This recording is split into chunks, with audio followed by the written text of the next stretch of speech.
Hello my dear students! Welcome back to our YouTube channel. For this video, I will be teaching you on how to formulate your own research title. Are you ready? Let us go to our intro.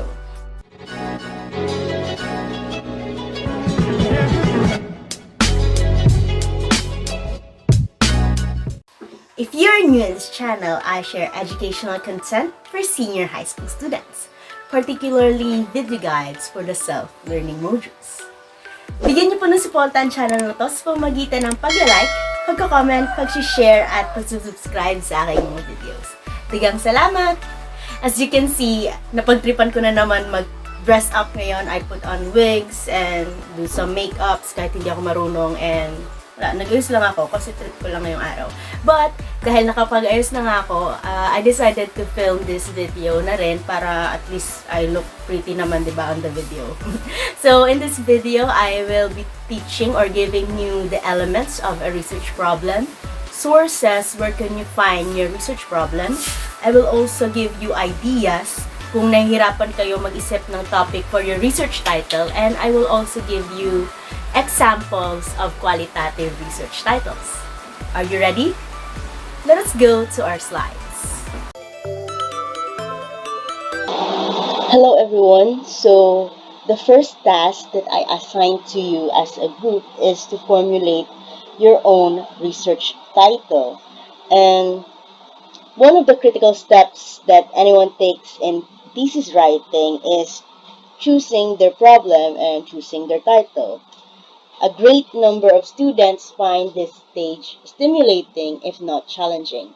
Most often, this hinders a researcher from writing a thesis. It is therefore common to hear a student lament saying, I simply cannot find a good problem, or naubos na ata lahat ng mga research topic na pwede kong studyhan. Diba? Merong mga ganun na scenarios. And in this lesson, I will give you some tips, some ideas on where can you find your research problem and how will you make your research title.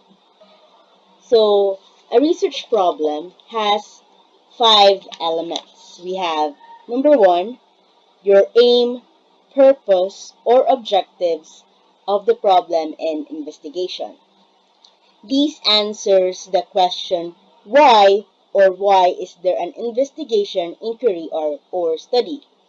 So if you want to have your research problem, you would want to know what is your purpose on investigating the specific problem. Number 2, you have the subject matter or topic to be investigated. This answers the question what is you want to be investigated or studied. Number 3, it is the place or locale where the research is to be conducted. This answers the question where or where is it to be investigated. Number 4, the period of time of study during the data are gathered. It answers the question when is the study to be carried out. And number 5 element, the population or universe from whom the data to be collected. This answers the question who or for who the study is dedicated to or who are the respondents.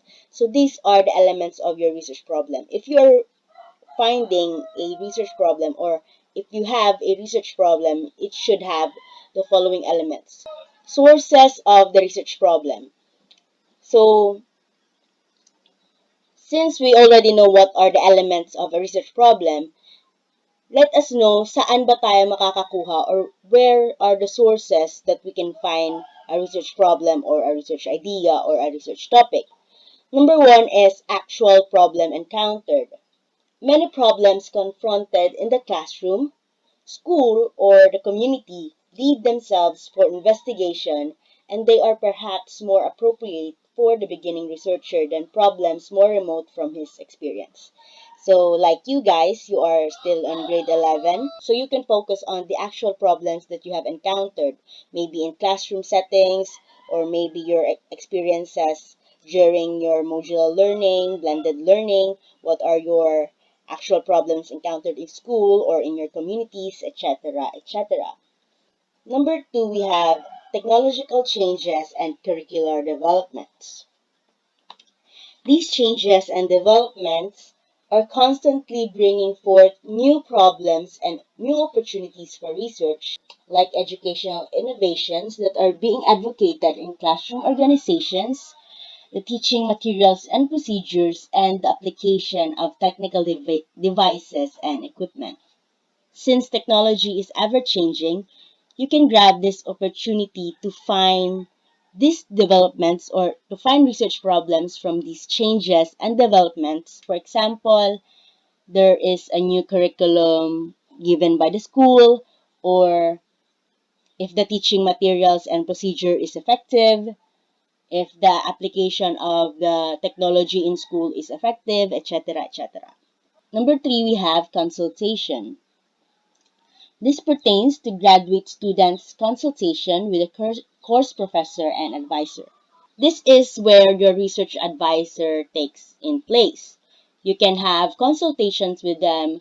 What are their suggestions or opinions, or if they have any research problem that they can give to you, so that it would be easier for you to answer or make your own research topic. However, this will be more inclined to what your research advisor wants you to do than what are the problems that you want to do. Consideration of existing practices and needs. The gaps in knowledge identified through previous studies should be viewed as challenges and can be studied on for develop or for improvement. So there are previous researches conducted by researchers way back, and you can use this existing practices, existing needs, existing studies to find you can find gaps in these pieces of knowledge so that you would be able to conduct a study from it. Number five, repetition or the extension of investigation. It is sometimes pointed out that history is never complete, that surveys of status can be accurate for the time and area represented, and many experiments should be repeated for purposes of verification. So, again, it is related to number four. However, in this scenario, if previous studies are needed to be repeated or extended for verification or for improvement, you can use their studies as a source, and you could also improve their studies and repeat it if needed or extend it if needed. So again, these are the sources of your research problem. Pwede kayo dito humugot kung paano kayo maghanap ng research problem and research title ninyo from your actual problems encountered in schools, communities, the technological changes and curriculum developments, through consultations to your advisor, through consideration of existing practices and needs, and repetition or extension of investigation. However, since we are having a qualitative research type of research na gagamitin natin, make sure na the studies or problems that you would have will conduct methods that will include qualitative data collection methods. Here are the topics or areas from which research problems may be considered. So, pwedeng dito kayo kumuha ng mga topic nyo, or pwede kayo dito humugot ng research title nyo based sa mga idea na ibibigay ko. You can have team teaching, pwedeng experiences ng mga involved sa team teaching if it is effective, distance teaching, peer teaching, field trips, co-curricular programs, uses of internet connection. However, itong uses of internet connection, madalas ko na nakikita to sa mga students ko way before. Uses of technology, effects of technology, which is very, paulit-ulit na siya. It is already an existing study. If you will search it on the internet, marami ng mga study na nagko-conduct sa anong effect ng technology or ng gadgets sa mga students. So, if you want to make a study related to that, maybe you can have it on the improvement side, or you can branch it out para maging iba na naman yung topic na mapapalabas nyo. For example, the use of e-tulay to grade 11 students. So, field trips, if you can have the experiences of specific people going in a field trip, kung meron ba talaga sila tutunan or wala. You can also have new teaching approach in math or new teaching approach in science. So, pwedeng, di ba meron tayong technological changes and curriculum developments from the previous sources of research problems. So, pwedeng evaluate nyo kung yung new teaching approach na ginawa ni teacher is effective for the students, in-service program, sex education, follow-up of graduates, working conditions of teachers. So, di ba ang qualitative research is more on interview, group discussions, one-on-one discussions, basta anything that you will have, data collection that you will have a written data, essays, and not in number, or not in numerical scale ang data na makukuha nyo. So, if you conduct problems that is like this, follow-up of graduates, working condition of teachers, pwedeng mag-focus kayo sa side ng experiences nila after graduating, kung nakakuha ba sila ng trabaho o hindi, kung mahirap ba maghanap ng trabaho sa Philippines or hindi, mga ganon. Next, attribution of success and failures of students, special education, legal liability of teachers, causes of dropouts, out-of-school activities, and modular learning. So, you can notice also na these topics can either be on quantitative or qualitative research. However, magiging iba lang siya based sa pag-collect nyo na data. If through survey ba na siya na mamimili sila ng choices na numerical scale, or i-interviewin nyo ba sila, or papasulatin nyo ba sila ng essay sa mga experiences nila.